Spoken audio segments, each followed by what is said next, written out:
2 రోజుల క్రితము నేను ఒక ప్రైవేట్ ఫంక్షన్కి వెళ్తే నాతో పాటు మా అమ్మాయి వాళ్ళ క్లాస్మేట్స్ కూడా ఆ కార్యక్రమానికి హాజరయ్యి సాయంత్రము తిరుగు ప్రయాణంలో ఉంటే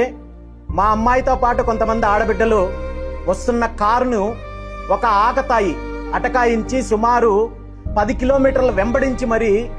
పుంగనూరు దరిదాపులకు వచ్చిన తర్వాత ఓవర్టేక్ చేసి ముందుకొచ్చి కారు నాపి మా డ్రైవరు, ఆ కారు డ్రైవ్ చేస్తున్న డ్రైవర్ ఎవరైతే ఉన్నారో ఆ అబ్బాయి అయ్యప్ప స్వామి మాలలో ఉంటే కూడా దుర్భాషలాడుతూ ఆడపిల్లల్ని బెదిరించే ప్రయత్నం జరిగింది. ఆ తర్వాత చుట్టుపక్కల ఉన్న స్థానికులు వచ్చి అక్కడ సర్ది చెప్పి ఇంటికి పంపిస్తే ఇంటికి వచ్చిన తర్వాత ఈ విషయం నాకు తెలియజేశారు. తెలియజేసిన వెంటనే నేను పోలీస్ స్టేషన్కి వెళ్ళి దీనికి సంబంధించి ఫిర్యాదు చేయమని చెప్పి